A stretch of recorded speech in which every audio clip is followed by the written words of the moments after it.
As Mr. Russell said earlier, we have a guest speaker, and it is my pleasure to introduce our guest speaker, Carlos Christian. Mr. Christian is a graduate of Oberlin High School and a published author of several books. He is also the founder and CEO of the Start Within Me movement. Mr. Christian has a remarkable story about failure, success, and the power of inspiration. Please give a warm welcome to Mr. Carlos Christian.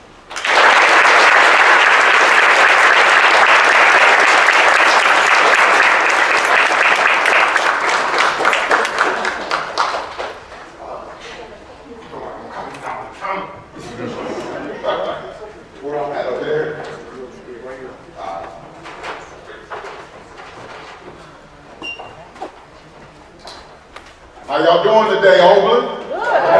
Yeah, OB! What? OB! There we go, I'm in the right place now. Good stuff, man. It's always an honor and a privilege to be able to do what I'm doing, and I do this for a living. I go around the state. Again, my name is Carlos Christian. I'm the founder and president of the Starts Within organization, and what we do is we go inside of the prisons, and we also go inside of the juvenile facilities, county jails, and we go inside of there to make sure that we give people the type of information so that they don't get reincarcerated. Who have seen people get released from prison or jail and get reincarcerated again?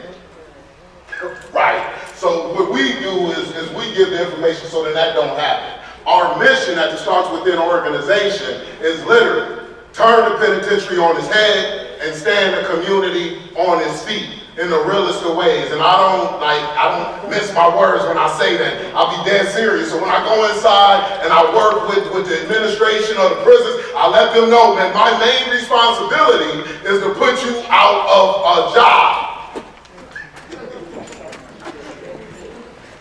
Because I want my community to be strong, and I understand that my community suffers when people are getting incarcerated. So then that's what we work on, and it's just exciting to be able to do that. I was just in a place the other day, and it was in Warren Correctional, and the brother, he said, man, you know what, man, I just came down off of death row. He says, man, I just did 28 years, and they found a loophole in my case, and I came down off of death row, but I was just holding on, just hoping that it was a way that I was going to be able to go back to the streets again. And the brother was there at my presentation, and he said that, man, this presentation, it helped me so much because now I understand that I have something to live for. That's powerful to me. To be able to impact people's lives with the words that I say, because I understand that one word can change the direction of a person's life, and the direction of your life can change in a blink of an eye. It can change overnight. Now, you might not reach your destination until 5 to 10 years down the line, but you can never reach a destination that you want to reach until you change the direction to face that destination. So that's why I don't take this lightly and I get busy. Y'all gonna see me sweating. I'm gonna give y'all everything that I got. I'm gonna sweat it out up here today, good brothers and sisters. I ain't playing. I'm so doggone serious about y'all. I drove down here from Pickerington, Ohio. That's the suburbs of Columbus, 2.5 hours away. And I didn't get out the bed like that. I got to go speak to the young people at Oberlin Senior High. I got out the bed like, man, yeah, I get to go speak to my young brothers and sisters. That's how I got out the bed, charged up. I kid you not. And the reason why I'm charged up because I do what I love to do for a living. So I'm successful. It's a beautiful thing. Like they said, I'm also a published author of 3 books. I wrote Prison Without Bars, It Starts Within. I also wrote The Walking Logo, Taking Back My Life, Volume 2. And then I just recently published my 3rd book, The Greatest Responsibility, Becoming the Parent Your Child Deserves. Because I'm also the father of 3 children and just been teaching them and developing them in the way that they shall be. It's been a beautiful thing for me. I got 2 boys and I got a daughter. So then that's just been exciting for me. So that's a part of my story. And we're going to get into a little bit more of my story in a hot second. And we also are going to cover a little bit of history because we are in Black History Month, right? Am I right, Kurt? You're right. Man, hold up, man. Let me first acknowledge my good brother, Kurt Russell, for connecting with me.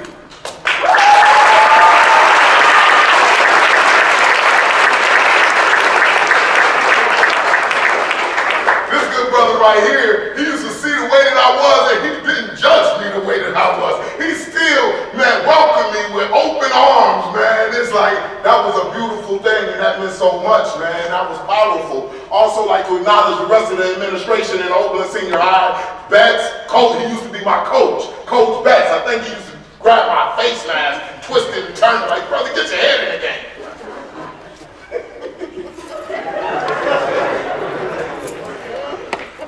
So I just like to acknowledge, man, everybody in place that made this possible for me to be able to come in and just work with y'all. And after this, I just want y'all to understand, man, y'all gonna go into the weekend on a whole nother level because everything that I do, next level, brothers and sisters. So then that means that this presentation right here,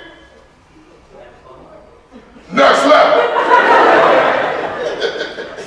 We ain't on no mediocre type stuff here. We talking about next level living. Next level living comes from next level thinking. And the things that we are going to discuss today is going to produce that next level thinking. And a lot of y'all are already on that next level thinking, but guess what we gonna do? We gonna raise it up another level. We just gonna continue to raise it up, raise it up, raise it up, until we reach heights that get scary. That's what it is. So when you think about history, right? When you think about history, a lot of times what we do is we primarily focus on events of the past that people have done monumental things that has caused great change and things like that, or even people who have done things. And when we think about history, that's what we primarily focus on. But I want to also include the fact that history is also happening. That means that what happens today is going to be tomorrow's history. So what I'm looking at is this is an opportunity to actually make history. Who is up for making history? Who is up for being historic? Like the people who make history, the people who are historic, those are the people that are going to be able to experience a level of living that other people who don't make history can experience. So then that's why I'm just so in tune and I'm holding on to the opportunity right now today to make history. And one of the things that I know is that history is not made when your feet is kicked up or, you're getting fed fruit, you're eating grapes and things like that. History is made during challenging times. That means that when adversity is near, that means that you have an opportunity to make history. And what more challenging times are the ones that we are in right now today, where you've had a virus that has hit the whole entire world's population, and it doesn't matter what your ethnicity is, it doesn't matter what your gender is, it doesn't matter if you are wealthy, it doesn't matter if you are poor and you're struggling, your pockets is leaking. It's going to impact you in some form or fashion, causing you to make adjustments to your everyday life. We are in a time of uncertainty, and people have not been able to survive these times of uncertainty. People are passing, and they don't have their loved ones to be able to see them transition into their next lives because they are in quarantine. Right? Challenging times. What more times are challenging than the ones that we are in now today? And one thing that people always think is that the history that we talk about all the times is history that's going to make it into your history books, or history that's going to make it into the movie theaters and is going to be made into a movie. That's not the only history that can be made. Because sometimes what you are doing today, listen to this. This is how it's so beautiful. Because you will have a cousin generations on down the line, and they will say, "What's your name, good brother in the red? The 10K. Is that the 10K you got on?" Yeah. I see you, brother. I see you. Andre. They gonna say, man, you know what? Man, my good brother, he was my great double dog, their great cousin. Back in 2022, he made a decision and he changed the direction of our family. So the reason why our family is able to benefit off of the things today is because of the decision that Andre made back then. Now that might not be told. Brother, you might not make it to the movie theater, brother. I'm just gonna be honest with you. But I'm telling you, but your family will be able to say that, and then your family can make it to the movie theater. And they can say, man, you know what? I wouldn't be in this position if it wasn't for what Dre did way back then. Who believed that that is possible? That's where we start at. Because that's the title of this presentation. What do you believe? That's what it's all about, is what it is that you believe. Your belief system will be able to either serve as your ally, which it will add quality to your life. That's how you'll be able to raise to those next levels, because you have a belief system that will cause you to move in a certain way, or you will have a belief system that will serve as your enemy. That means that it will deteriorate the quality of your life. And the thing about this, that's why it's so beautiful to be a human being, because we have the ability to choose what is our belief system going to be. A lot of times our belief system is primarily formed from outside influences, from other people outside of our environment. So sometimes we are given a faulty belief system and it's stripping the quality of our lives.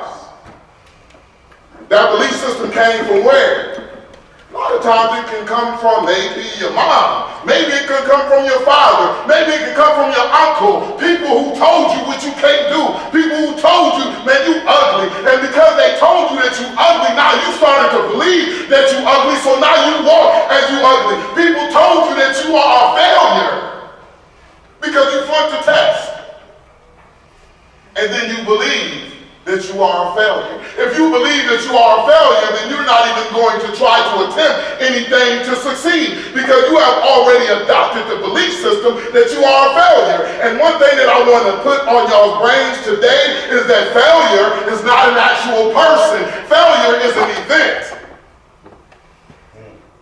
So when somebody says that you are a failure because you made an error, what you tell them is, you know what, hold up, man, that good brother Los, he told me that failure was an event and it's not an actual person. And not only that, but that good brother Los told me that failure is the tuition to success. The only way that you can be successful is if you fail. What do you believe? You know if you have the right belief system is if you are experiencing a level of success. And success is relative. Success is not a one-size shoe fit all. That means that what success for me might not be success for you, right? I might say, man, you know what? I want the Cleveland Browns to win the Super Bowl, which I do, dog pound for life, right? I want the Cleveland Browns to win the Super Bowl, but you might say, man, I can't stand them Browns. And I'm gonna ask you, what's wrong with you? You're in Ohio, ain't you? We the team of Ohio, right? But success for me might not be success for you. We go right through the bell. I got y'all all weekend, so y'all get comfortable. Take off your book bags. We gonna rock and roll. Kurt already gave me the go-ahead. He done contacted y'all's parents and everything. He said, we gonna have them in the auditorium all the way until Sunday. I got y'all. We gonna miss the game and everything. Brother's like, no, I got a game. We gotta look at our belief systems. And if our belief system isn't giving us success, then that's how we know that we gotta abandon the belief system that we got. Because that belief system isn't getting us the life that we want. Success is pleasure. You can tell that you are successful when you are pleased, when you are doing whatever you are doing, when you are pleased with the people that's around you. Have anybody ever been around people and you like, man, dang, I really don't like you? Like, to me, success is being around my type of people. Man, I tell people all day long, man, I work too hard to be around people I don't like, man. I get them jokers out of my mix. Like, hold up, man, you can't be in my mix. Why? Because we don't vibe correctly. And I need my energy to be a certain way. You see how I am, so I can't be around somebody who's telling me all of their problems and everything is problematic for them. I need to be around people who talking about solutions, because I don't want to be just so obsessed with problems that I don't come up with solutions to get rid of the problem. Why? Because I'm just a successful brother. Success is pleasure. So you know that you are not successful when you don't feel pleased by where you at, what you doing, where you think you're going.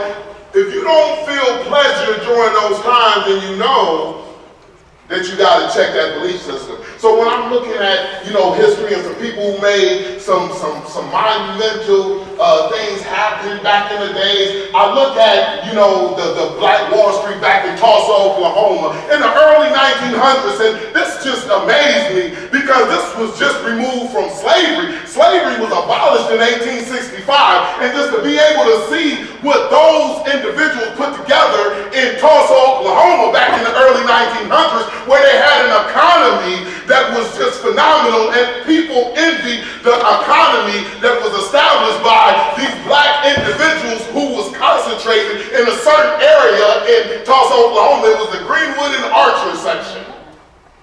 In 1907, what they did is that they implemented the new Jim Crow laws when people migrated to Tulsa, Oklahoma, because they gave the land to the Native Americans and also the African Americans. And they gave them the land, but when they gave them the land, guess what happened? They struck oil. So then it became a wealthy land. So now when people were going to work, which were black individuals, they were going to these factories and they were making money more than they would make any other place. Now, when they made this money, and because they were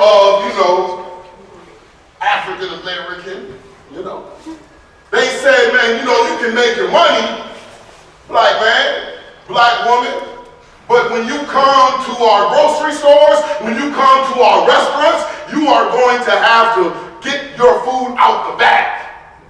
So you can make your money, but you will not be able to spend your money with dignity. It was somebody who elevated in the Black Wall Street during those times, and his name was J.B. Stratford, John the Baptist Stratford. I hope y'all paying attention too, because I'm going to have some shirts for y'all. Whoever answers the questions after I get done with this, I'm going to give the people the shirts who answer the questions. They dope shirts too, right? Powerful. Right? So J.B. Stratford, John the Baptist Stratford, he became the richest black man in Tulsa, Oklahoma. By 1920, he built a 65-room Stratford Hotel. He also invested into real estate in Tulsa, Oklahoma. He established other businesses. So he became the richest black man in Tulsa, Oklahoma. J.B. Stratford was born a slave in 1863 to go on and become the richest black man by 1920. Phenomenal. It comes from a belief system. What else did he do? He was one of the first people to enroll in Oberlin College. The first black person to enroll in Oberlin College. Where we at? Where we at? I didn't see the GPS. Where we at? OB? What? We part of history. He was the first black individual to graduate from Oberlin College in 1896. He went on to Indiana Law School by 1899 and graduated from there. So he believed that education was the key, because he said that, man, an educated man can unlock doors that an uneducated man cannot. So he believed in education. That was a part of his belief system. This is how he was able to get it done, right? Powerful. So I look at J.B. Stratford and I say, man, where did he get his belief system from? And when you think about where did he get his belief system from, what did I say earlier? I say that a lot of times our belief system is formed by outside influences, right? First, maybe our parents, our mothers, our fathers. So then when I started to research and I seen that JB came from JC, which was Julius Caesar. And I said, man, what's up with Julius Caesar, which was JB's father? I look at Julius Caesar, and Julius Caesar was also born a slave. But when Julius Caesar was born a slave, what did Julius Caesar do? Julius Caesar learned how to read as a slave. And when that brother learned how to read, that brother said, man, you know what? I done fumbled up on something. I see a loophole to my slavery. This is the way that I become free. That brother read the Emancipation Proclamation. He says, man, hold up. And after he read the Emancipation Proclamation, he petitioned his owner for his freedom. As soon as he petitioned his owner, this brother cold-blooded. Listen to what he did. He petitioned his owner for his freedom, then he fled. He fled to Stratford, Ontario. When he did, he said, man, I'm going to forge a travel letter from my owner so I can go ahead and travel to Stratford, Ontario. When he got to Stratford, Ontario, they went on ahead and contacted him and said, you know what? JC, Julius Caesar, man, your freedom has been granted. You are a free man. And that brother said, I'm a free man. He got that in Stratford, Ontario. He said, man, you know what? Man, I need a last name. My last name can't be my owner's last name because he believed that he was more than a slave. And because he believed that he was more than a slave, he was able to become more than a slave. He said, man, I'm going to get my own last name. So since I'm in Stratford and it's spelled Stratford, I'm going to drop off the T and I'm going to spell my name Stratford, Stradford, because he says I'm not about to be no white MC.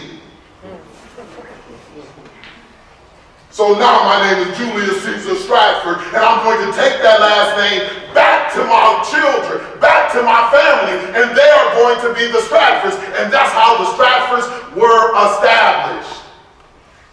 He made some money, in Stratford, Ontario, and then he came back with the money, and he was able to go ahead and raise his family, and he was able to instill those beliefs in his son, J.B. Stratford, and that's how J.B. Stratford was able to do the things that he did.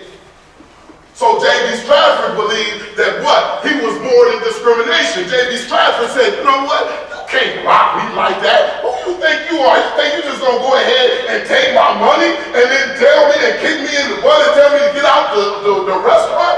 No, I'm not built like that. I believe to be more. I don't believe that I should be treated like that. I believe that I should be treated fairly. And if I believe that I should be treated fairly, then I will accept nothing less. That's what J.B. Stratford believed. That belief system, see, that belief system can be your ally, which will add to the quality of your life, or it can be your enemy, which will continue to deteriorate the quality of your life. That's why you gotta check your belief system continuously. It's adults gotta check their belief systems continuously. You see adults who are running around, they can be 40, 50 years old, and if they got the wrong belief system, you can tell it. Just look at their face. Their face will show it. Look how they have their face all crushed up. They look at you, you like, why are they looking like this? Because they get up like, I done woke up again? I can't believe I done woke up again. I gotta do this life thing again? Life is just dragging me all around wherever it feels like I need to be. You can tell that they are operating with the wrong belief systems, but they don't have the courage to change their belief system, so they continue to walk around with that belief system that is not serving them as their ally. Why do you think that people will walk around with their same belief system even though it's not offering them the level of success? Good brothers, good sisters, who know that? Why do you think people will walk around with a belief system that is not doing nothing for them where they are feeling successful? What keeps people doing the same old stuff? Comfortable. What else? Good. Routine. Lack of confidence to change. Lack of confidence. What else? Family. So you say that they are afraid to go to their family and say, say, man, I'm abandoning the belief system that you identified me by. I'm no longer that same individual. You say that they are afraid to be ostracized by their family or maybe their peers. They are afraid to do life by themselves. So instead of doing life by themselves, they say, I got to continue to be who pleases you. Do you think that's accurate? Absolutely. Yeah. How many people are doing things because they are trying to impress somebody else? I tell people, especially, I'm working inside of the prisons, and I tell people, I say, brother, man, what you doing ain't working. I say, brother, you still coming into the dang on child hall, throwing up gang signs, brother? Like, you see where you got it. You see where you at. Count time, brother. You see that. You see what's going on, brother. Like, it's not no game. And these brothers still doing the same thing, and I say, brother, why are you still doing the same thing? And they say, man, I can't disrespect the block. I'm holding down the block. And I say, man, but brother, the block ain't holding you down. Nobody is calling in to check on you, brother. Nobody is writing in to check on you, brother. Like, as a matter of fact, the block is probably messing with your girl, brother. Brothers get mad. They be like, hold up, what you mean? I say, brother, what are you doing? You still holding on to a belief system that's not working? I can remember my belief system that I had when I was 13 years old. I formed this belief system for my environment. I was raised in Oberlin, Ohio, and I formed a belief system that told me, that said, man, Carlos, the way that you're going to be able to make it to the next levels in life, because I always had a desire to make it to next levels of life, right? And I say, man, my belief system that I formed was from information that circulated in my environment. And it said that, Carlos, the way that you're going to get it done is by selling dope. So I said that I'm going to go ahead and commit myself to selling dope, and I'm going to sell this stuff like it's going out of style. And I believe that if I stay committed to the rules of the game, then I'll be able to raise to levels that have not been reached ever before. So I was committed because of my belief. So at 13 years old, I was in it. From 13 to 19 years old, I was committed to that lifestyle.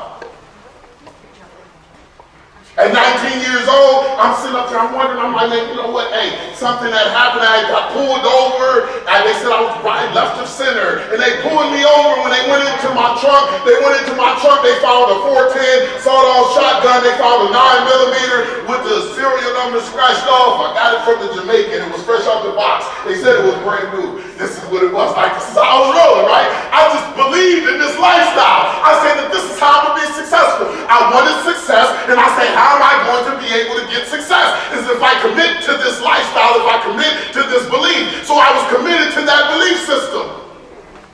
They found some individually bags of crack inside of my trunk as well, and because they found that, they said that I was drug trafficking. So I called a possession of firearms, possession of drugs, and drug trafficking charge. I immediately bonded out of jail, and I got right back to it. I didn't have no license, so I said I needed to find somebody to be able to drive my car, because I had a belief system that I got to keep on going at to life the way that I'm going at it. This is the only way that I'm going to be able to be successful. So I turned it up a notch.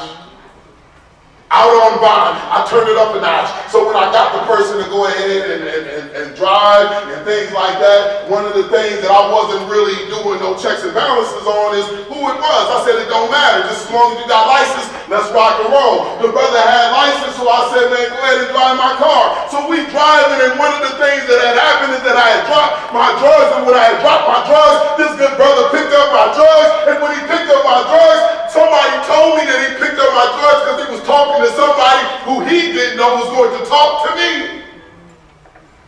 And when they talked to me, they said, Los, you know such and such and stole your drugs. He been selling your dope when he been dropping you off at your child's mother's house out of your car. I said, you dirty joker. So I had a belief system that said that, you know what, if I'm in this game, and this game is telling me, if somebody tries to stop you from making your money, because the main thing in this game and that belief system supported was what? Money. it said money was everything. It didn't say relationships, it said money. So then that's what I was willing to sacrifice anything for, was the money. So when somebody came in between me making my money and the belief system supported me to do what? I said, I gotta down this brother. So I was targeting this brother's life. I said, you can't pay me back now, brother. I gotta kill you. This is the person I grew up with. His mother knew me. His son knew me, called me uncle. I used to go in the refrigerator and open up the refrigerator and get the fresh cooked lasagna, because my father, he raised me and my brother, right? And my father used to give us the banquet dinners, you know, the chicken a la king, the sliced roast beef, you know, things like that, you know, sliced turkey. So when I would go over to my friend's house and their mothers would go ahead and cook from scratch, I would be like, let me get in that refrigerator, brother. I was that hungry friend. If you got a hungry friend, that was me. Let me see what your mom cooked. Let me see that fresh cooked spaghetti, that lasagna.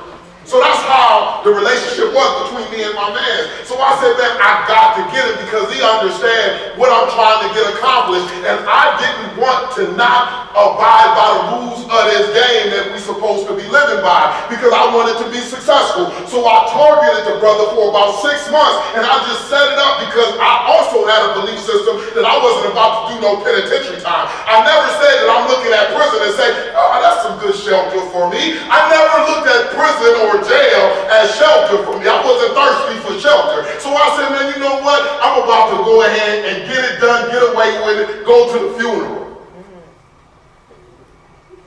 Yeah, that was where I was at. Belief system, faulty belief system. And I believed it until the time came for me to go ahead and make my move. I seen him walking, and I say, brother, come on, get in the car. He says, man, what's going on? I say, man, we got beef with the other side. I don't know if it is like this still here, but for us it was Illyria. I'm like, man, we going to eat. We about to go ahead and rip through that spot. So this is what I'm telling him, to get him in the car. He says, what, let's go, man. You know I'm with you, Los. And I'm looking at him and like, brother, you know you done stole my dope, but you think I don't know what I know, right? So I'm like, get in the car, brother. The brother gets in the car, and he's in the back seat. I had my other brother on the side, in the passenger seat, and I already told my brother what I was going to do, so I had to commit to my word. And I said, man, brother, let's go ahead and roll. He started to say, Los, man, I don't want to do this, man, because I got a child. I need to be there for my child. And I said, man, what you talking about? I said, man, if you don't want to do this, brother, we going. If you don't want to do this, then you have to get out and walk. And the brother said, I'll walk, Los, no, I don't care. I just want to go back home. And I said, cool. So what I started to do, I started to travel further and further to the outskirts. I'm out there by like, I don't even know if it was the reservoir. It's like over there by Hamilton. When you going all the way out there, it's like deep. It was deep. I didn't know, it was nothing out there. It was just wildlife. So I said, man, I'm about to go ahead and get this brother. This belief system, this faulty belief system was causing me to go ahead and end my man that I grew up with, right? And I was sticking to it until the time came. We get to the middle of nowhere. I said, brother, get out the car then. And the brother, he's getting out the car at a two-door Caprice. They had took my Cutlass. I had a Cutlass with the rims on it. It was a two-door Cutlass. They took that puppy, right? And it had 7-bar rims on it. They took my Cutlass, and I believe it was Sergeant Mitchell. Like, he put the dang on dare sticker on the side of my dang on car. He used to park my car too. I used to ride past my car, like my belief system. This is the type of situation my belief system had put me in, to where I had to ride past my car in my other car and watch it just sitting there with a dare sticker on the side of it. But I had the Caprice, right? And I'm driving the Caprice, and the brother gets out, and I pick up the back seat, and when I pick up the back seat, I say, brother, get out then, right? And now my heart is like this, I kid you not, because I'm like, man, it's one thing to just be shooting, but to really think about what you're gonna do and plot on it and plan on it, and then you go and do it. Like, I'll never kill nobody. I'm not that person. Like, I know they say it in the music, like, I'll body a man and I'll body another, I'll spray up the whole block. I know they say that stuff, but this is something different, right? So when I'm sitting up there getting ready to do it, I'm like, dang, this don't feel right. My belief system is getting challenged. I'm like, this don't feel right. But I said that I got to commit to my word. So I said, I put out my word saying that I was going to do it. I put out my word saying that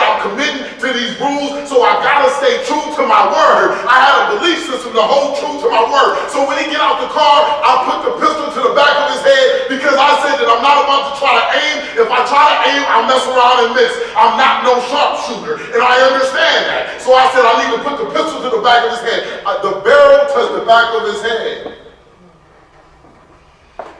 And I was just in go mode. I pulled the trigger. And when I pulled the trigger, I just heard, ah! Ah! Lowe shot me! I said, what the heck? This brother's supposed to drop. This is how it happens in the movies. This is what they say, this is a headshot. How this brother running? And I said, wow. So I ran up on the brother again. And I said, man, boom. I pull it again. It hit him in the back. Ah! Lowe shot me!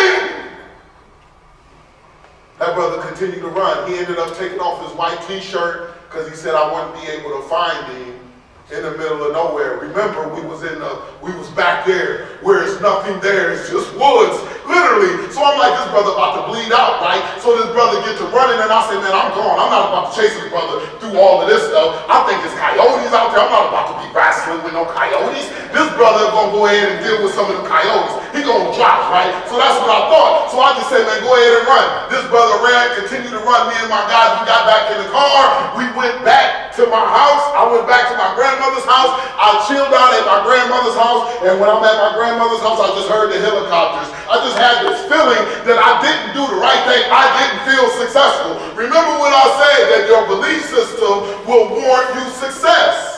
And if your belief system is not warranting you success, then that means you got to evaluate your belief system and be willing to abandon a belief system that is not warranting you success. I said, man, I just don't feel good. Yeah, he's dead, so I thought he's dead, but I still don't feel accomplished. I don't feel pleasure. I was being honest with myself. I kind of felt fake. Because even though I didn't think it was a thing to do, I didn't feel like that it was right when it was time to do it, I still did it. I didn't feel it was right, and I still did it.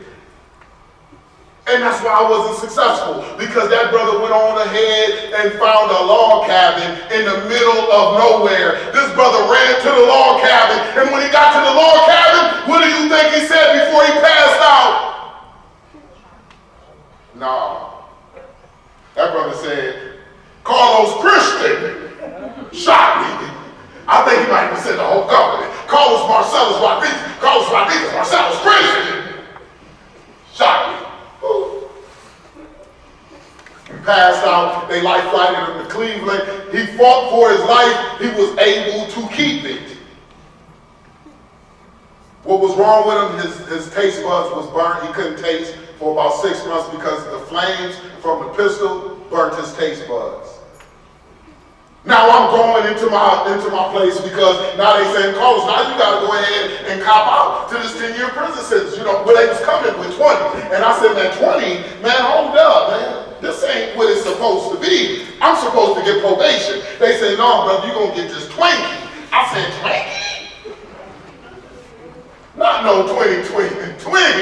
Like, they said 20. I said, man, dang, I'm 19 years old. I'm going to be 39 when I get released from prison?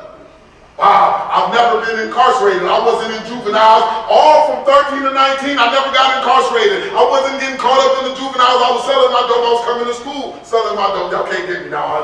It's already past the limitation. Right? I was selling dope in school. Right? I can't be convicted of it. Right? I passed the law of limitation right there.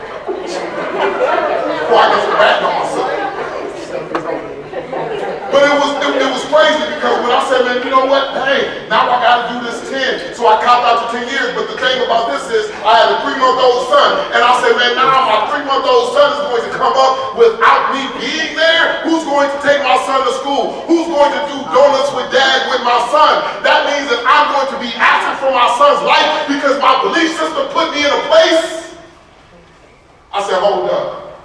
And I'm looking at people walking around the prison and they just laughing, kicking it. They playing dominoes and cars like it's a game. And I'm looking at them brothers. I used to walk up on brothers. I was like, brother, what the heck are you doing, brother?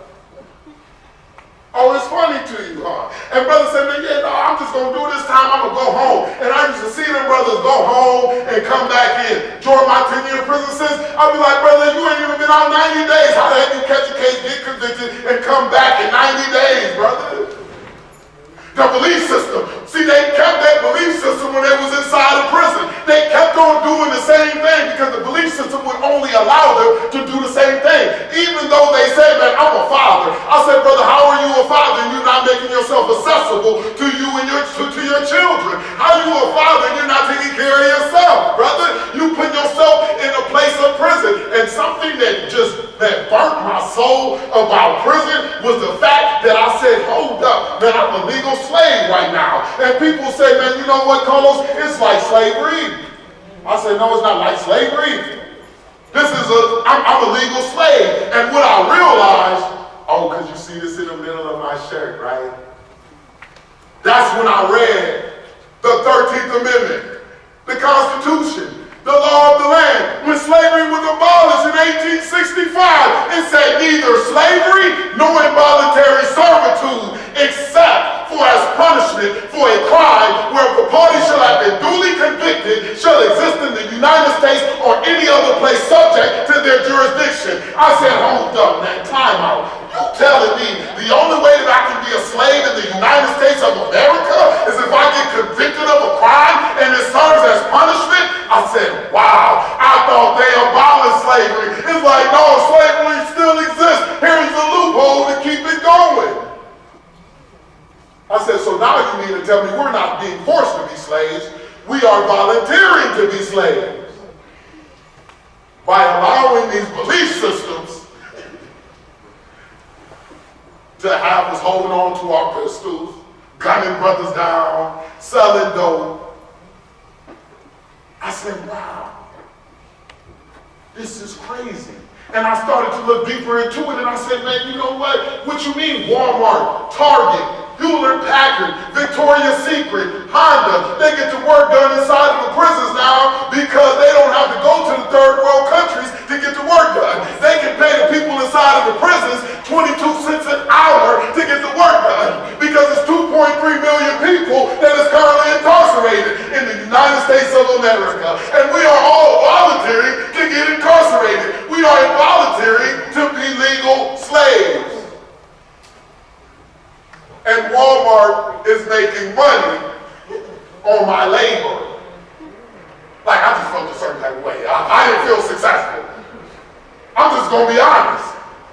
I looked at it a certain type of way. But once I started to do that, I said, I got to go ahead and form a new belief system. Now, this is when you got to be courageous because I said, I'm going to go against the dominant thinking of my peers. You know how courageous it is to go against the dominant thinking of your peers? I'm talking about everybody inside of the prison, they think in a certain type of way. They continue to promote the same behavior that got them locked up, and then they get re-locked up, and then they end up seeing their children come in getting locked up. So I had to go against the dominant thinking of my peers. And I had to go get different information.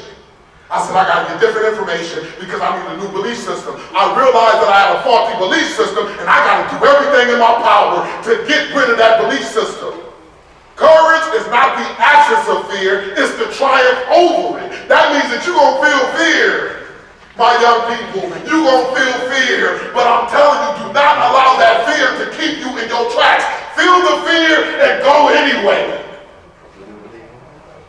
Because I was looking at it and I said, man, how are these people going to respond to me not cussing? Because I stopped cussing inside of the joint. I said, I'm going to start to go ahead and monitor my language. I stopped cussing. So I used to say when the music was on, I'd be like, mother lover. Brother's like, man, Los, this cuss, man. I say, nah, I don't want to cuss because I want to get rid of the language that I had when I got incarcerated. I'm going to start with my language. That's what I did. I had to go against the thinking. And I did that because I said that I had a son that I was going to have to raise. So I committed to my journey inside of the prison. So I did the whole entire 10 years. I said, man, you know what, let me go ahead and get into college because I know that education will be able to give me some options that I wouldn't have without the education. So I got into college. I graduated from business management with a 3.83 GPA. Man, y'all ain't gonna clap.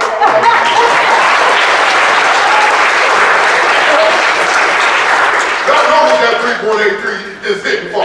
Like y'all in the midst of it right now. Y'all know how hard that is to get. I got a 3.83 GPA in the midst of the scuffle. People fighting, they arguing about who the best rappers and everything else. People smoking weed, they getting high, they doing all of this stuff. And I'm in the book studying, making sure that I pass my grades so I can go ahead and get that certificate from college. I said, I'm not done. I'm going into administrative office technology for vocational training. This is what I did for my 10 years. My belief system started to make me do different things. I said, I can't be that same outlaw that I was to get me incarcerated because I don't like these outlaw benefits. I want to be able to be a civilian. So I need to do civilian things. In order for me to do civilian things, I got to have the mind of a civilian. So the only way that I'm going to have the mind of a civilian is if I get the information to form it. I got into administrative office technology. I learned the computers, Microsoft Access, Access, Excel, Word, and PowerPoint. I'm at the keyboard right now. I'm telling you, I'm proud of it. I'm typing 40-some words a minute, like boom, boom, boom. I ain't looking at the keyboard nor the monitor, right? Boop, boop, boop, boop, right? That's what I can do. I know my home key, ASDL, JK, L semicolon. Charged up, or caught me slipping. So I know the stuff, right? I got into everything that I could to go ahead and form a new way of thinking, to form a new belief system, because I understand that my belief system needs to be my ally. And at that time when I got incarcerated, my belief system was my enemy. It stripped the quality of my life, and I was honest about it. And that's why I was able to do the work that was necessary to get a new belief system. And I said, man, you know what? I'm not done. I still got time left. I got into Spanish. Exijo mucho, pero traigo mucho a la mesa. I demand a lot, but I bring a lot to the table. I got into Spanish. I said, man, hey, if I get a job and they want some Spanish-speaking brother, I'm going to be that Spanish-speaking brother. Listen, even though at the time that was the only thing that I knew, but I said, man, every day I came to them, they say, brother, you want to go to the bathroom? Exijo mucho, pero traigo mucho a la mesa. Brother, do you want to eat? Exijo mucho, pero traigo mucho a la mesa. You want to go home? Exijo mucho, pero traigo. I learned Spanish. The belief system. I needed a belief system that was going to warrant me a level of success. So people see me where I'm at now and they be like, Los, man, how'd you get there? How'd that happen? The same way that it happened for J.B. Stratford to become the richest black man in Tulsa, Oklahoma back in the early 1900s when he was born a slave. For him to say that I believe to be more than a slave, he became the richest black man in Tulsa, Oklahoma. He made sure he formed a belief system that fit his life. J.C. Stratford, he says, man, you know what? I'm more than a slave. And my children will be more than slaves. So I'm going to read and I'm going to go ahead and petition for my freedom so that they became more than what everybody else said that they are. See, you got to watch out for people coming up with their opinions on who you are based on the information they got, because they ain't got all of the information. They don't know what's going on inside of you. You can be changing your belief system to become different, but they are looking at everything that you did and who you were. But it's about how you look at you. I changed my belief system. I can sit up here and say, man, I believe that y'all gonna be successful all day long. Will that make you be successful? I can say I believe that you have what it takes to get it done. Because I believe that everybody is given what they need to be able to warrant success. Because I believe that every human being on the face of this earth deserves success. I believe that every human being has what it takes. It's just that they don't believe that they have what it takes, and that's why they never access it. That's why they never use it, because what they got, they say they need more. Like, brother, look at what you got and utilize what you got. But what I hear a lot of times is, I ain't got this, I ain't got that. And because they talking about everything that they don't got, guess what? The little bit that they do got, what happens to it? They lose it. The belief. But see, they was taught to believe that you ain't got what it takes. But they have adopted that belief. So right now, you can make the decision and say, man, the belief system that I got is not working for me. The belief system that I have formed, it is a belief system that was formed out of lies. It was formed out of a broken place from somebody else. That means that somebody else was insecure. Somebody else told you that, man, you know what? You can't do that because I wasn't able to do that. And then they tell you like you are them. Like their limited beliefs is transferring over to you. And you have accepted that person's limiting beliefs, but it is your responsibility to say, no, I reject that information. I'm going to get different information to form a belief that works for me. And that's you, that's your responsibility. I changed my belief system. And that's why I can do monumental things. I'm talking about, man, this stuff is like next level. It's unheard of. I've been home for 14 and a half years. When I came home, I said, man, you know what? Hey, I want to go ahead and rent at Lakewood because I came home. I came home to the halfway house in Cleveland, Ohio. I said, man, you know what? I want to go to Lakewood, and that's a nice community. And when I tried to go rent at Lakewood, the landlord told me, I'm telling you, the brother over here with the 3.83 GPA, the administrative office technology, the Spanish at Cio Mucho, pero traigo mucho a la mesa. That brother told me, he says, Carlos, man, you don't fit here. Did you see your background? We're not about to rent to you. You got to go rent over there in the projects. I said, cold-blooded. I got the job to support the rent. I'm willing.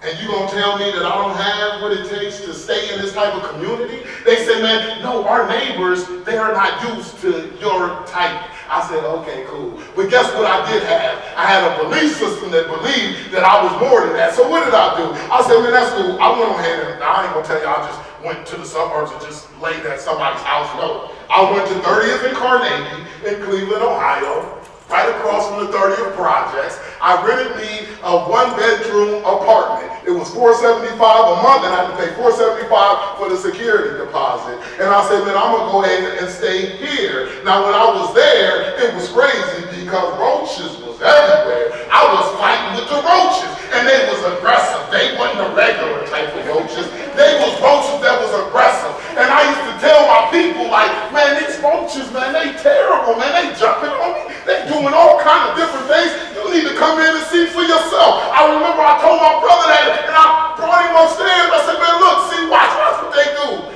And they ain't come out. I said, man, how ain't no roaches out? He's like, oh, you tripping, man. You got a nice little bachelor pad. I said, man, no, I don't, man. Like, there's roaches everywhere. And then when he left out of the apartment, it's like they came out. And they was like, man, you talking to people about us? Don't nobody know about us but us and you.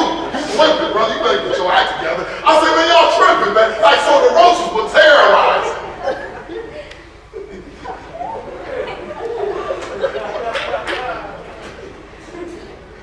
So even though the roaches was terrorizing me, I believe that all of that was a part of the process. And I was content in my place. Now, just because I was content don't mean that I didn't aspire to do more. I was content because I understood that it was a part of the process. So I paid the rent, I did what I was supposed to do, and guess what? I moved to Columbus, Ohio. After I left there, I moved to Columbus, Ohio a couple of months later, and when I moved to Columbus, Ohio, I got with my soon-to-be wife, and we ended up getting a divorce, but I got with her then, and then we ended up going to where? In a suburb, and guess what we did? We bought a house, because if they ain't gonna rent to me, I'm going to establish my credit, got my work history, 2-year work history, and I bought in a place that they said I couldn't be.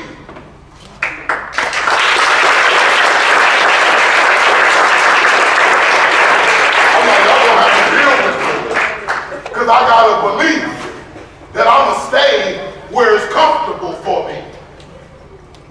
I did a divorce, came out of the divorce, right? I had to go back and rent again. Right.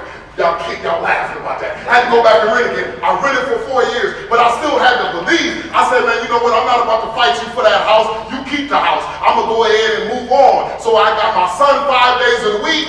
He goes to his mom on the weekends, right? That's the type of dad I am. I'm straight up. I cook, I do the cleaning, right? I do all of that stuff in my house, right? I'm on Google finding different recipes. That's my life, right? Because I said, he's 13 years old. I said, I'm going to give this brother everything that I got. He's going to have a belief system that's going to put him on another level, and I need to be around him continuously, right? So I'm so focused about that. So I was written.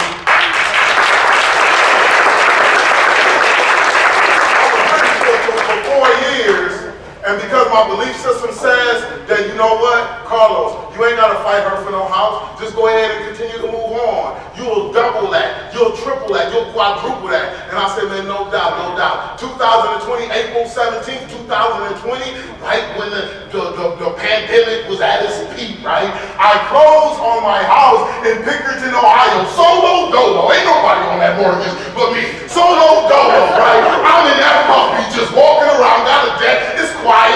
It's a beautiful neighborhood. I had a belief system that I should be there, and because I had that belief system, I'm able to defy all of the odds that are stacked against me. Because one thing that is not going against me is my belief system. My belief system is my ally. That's my friend. It continues to give me a level of living that is just beautiful. I'm into all of the county jails. Okay, I'm gonna close it out with this. I'm gonna just tell you how powerful that belief system is. Because I had the belief back then when I was 19 to abandon that belief system, form a new belief system, right? And I said, man, I'm gonna form a new belief system, and because I did that, put in the work, I'm able to defy the odds. It's crazy. This is what's going on. Y'all, I told y'all I wrote 3 books, right? I wrote 3 books, and my books right now, they are flooded inside of juvenile facilities. They in the prisons and everything. It's crazy, man. And people are gravitating to that message in the book, right? And it's changing the way that people are thinking. And that's why I say turn the penitentiary on its head and stand the community on its feet, right? So I'm in the county jail, and I said, man, brother, and the sheriff said, man, you know what, Carlos? The sheriff, that's the person who's elected into office. He's not hired, he's elected. And the sheriff, he says, Carlos, man, I'm gonna buy your books. This brother buys hundreds and hundreds and hundreds and hundreds of books, right? From me, the good brother, right? And he puts them inside of his jail. He says, Carlos, man, the people inside of my jail who are incarcerated, when they leave with the books. I know that it's state property, but I'm gonna let them keep it, because if they feel like that they need to leave with it, I'm just gonna buy some more. And I said, brother, keep on letting them leave with them books, brother. But I say, man, Sheriff, man, where are you getting the money, man, to support this movement? And he says, you know what, Carlos? You know where I get this money from? I get this money from drug bust. I said, you get it from drug bust? He says, yeah. What I buy your books with is seized drug money that I get from drug bust. He says, I can buy either equipment with that money, I can either do some training with that money, or I can go ahead and invest into education for the population with that money. And he says, Carlos, man, your books qualify as education. So that's how I continue to submit the invoices for your books. Every single other month, I'm submitting an invoice for your books. I just sold thousands of books, man. Like, this is crazy. And I'm telling the people inside how to overcome prison so they'll never get reincarcerated again. Matter of fact, not only for them to overcome prison, but so their children will never enter into prison. That's how we turned it on its head. And they are putting those books around the jail, in the prisons, because why? Because I had a belief system that I said, I'm more than just an inmate. I'm more than just a convict. I'm more than just a slave. No, I am great. I am a father. I am the leader of a movement. I am a child of God. So every time somebody comes in contact with me, you're going to feel God.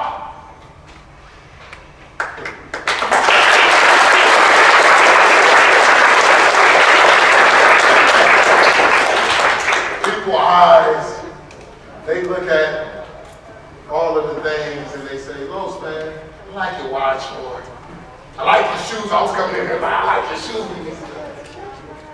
I like that big body. I like it. Big body in there. I don't feel no bumps when I'm driving. Yeah, that's me. That's me. That puppy like a spaceship. You hit the wrong button and it ejects you out the seat. Right, just be careful. Right. Curtains and everything. Yeah, but people look at that and I tell them, man, how did I get that? How did I get the level of peace that I am experiencing? The reason why I got this level of peace, the reason why I'm successful is because I had the courage to change my belief system. And I said that I'm going to go against how everybody think I should be and I'm going to go what I believe to be right. And I'm going to leave y'all with this. Please do not be so concerned about what everybody else think about you. Don't live a life concerned about how everybody else is thinking about you, only to die a death to never be thought about again. Oh, okay, this is what I mean.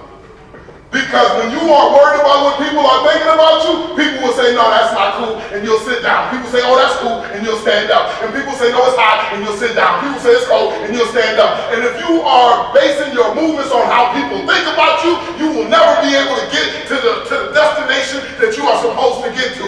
And because you don't get to the destination that you are supposed to get to, people won't talk about you when you die. They'll talk about you all the time up while you was living, but when you die your death, you didn't really get nothing done. Because you can't, because you worried about how everybody thought about you. Do what you believe to be right and let the chips fall where they may. That's how I'm here where I'm at today. It's a beautiful place. Y'all are my people. Oh, please.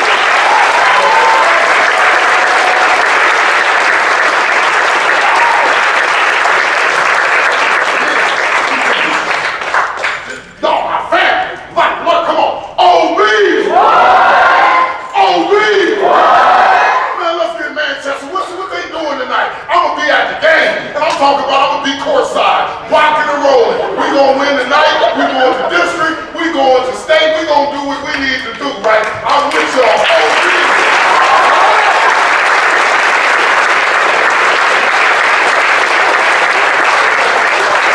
my time. I appreciate y'all. Before change can be seen externally, change must be done internally. Turn the penitentiary on his head. Stay in the community on his feet. Students, please stay seated until the bell. Thank you. Hey, do we got some time for quick questions? We have maybe 3 seconds. Okay. What was the brother's name? What was JB? What was JB's last name?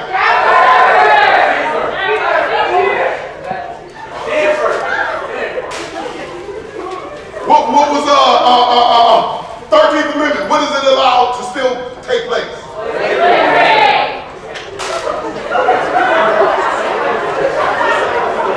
Y'all good. Okay. And stride students come down with you. Okay. One more. What is success? Huh?